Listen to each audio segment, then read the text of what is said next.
And now we'll go to the gentleman from Iowa, Mr. Nunn. And I hope the tie does not get you in trouble back in Des Moines. But we'll say it's probably brief that you have this on. I'm grateful for your silent tribute.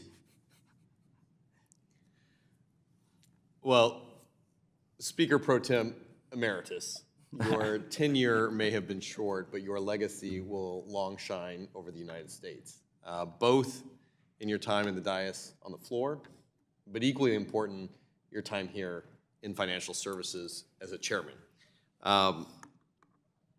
Patrick, it has been a privilege to get to serve with you, and I mean this sincerely. In your last time here as our chairman, you helped be a mentor to so many of us in this room on both sides of the aisle, and worked effectively in helping me pass my first piece of legislation, the Financial Technology Protection Act, which passed unanimously in no small part to your hard work and guidance, and also helped us with our AI Plan Act.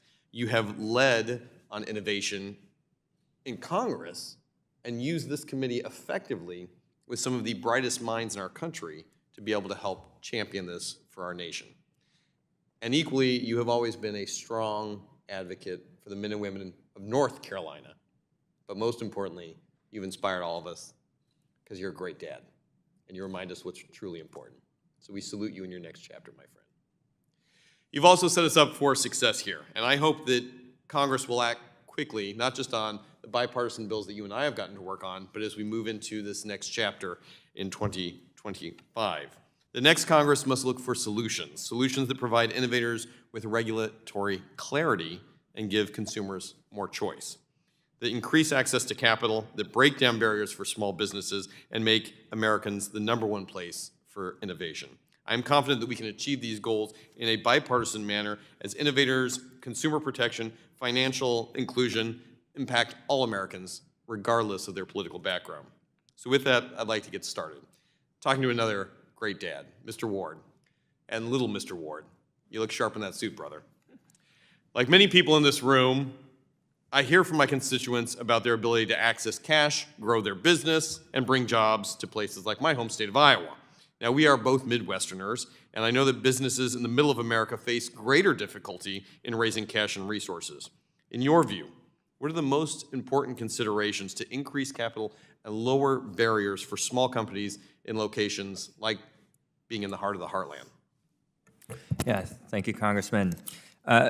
I continue to believe that entrepreneurs will follow where investors are. And the more that we can attract investors to your local communities, the more that we can create critical mass around those investors, that will bring the entrepreneurs, that will bring the employees.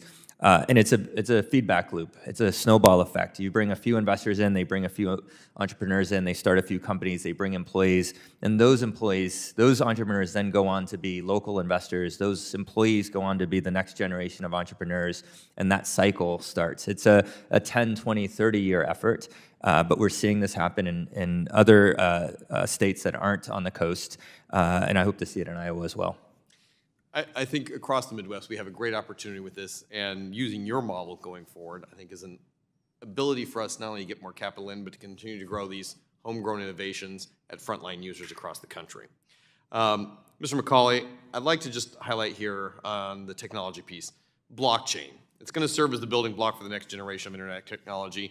We must ensure this next generation exists right here in the United States and isn't created in a place like China, candidly. The Anchorage Digital, your firm, was recently approved monetary authority in Singapore to receive a major payments institution license.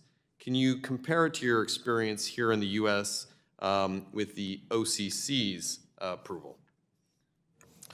Thank you, Congressman. Fantastic question. What we've experienced with the Singapore Monetary Authority is a long and comprehensive process in order to become licensed there.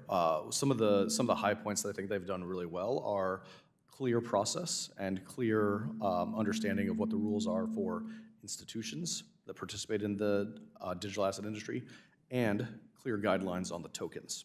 They have clear delineations on what are utility tokens, what are payment tokens, what are security tokens, and clear enablement or restrictions on what you're able to do with those against the entities. And so the clarity there has been wonderful.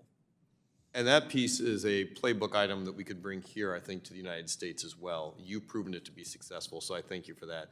With my limited time, I want to say to my colleagues in Iowa, I took a man from North Carolina to show me how to be fashionable. And even if only for a day, my friend, Mr. Chairman, thank you for all the mentorship you've given us. This may be the last time that we officially wear this here, but we are grateful for your leadership on it. I don't want to With get you that, into political thank you, Mr. trouble Chair, I yield. for the bow tie, but Zach, thank you. Thanks for your friendship as well. Thank you for being a great leader.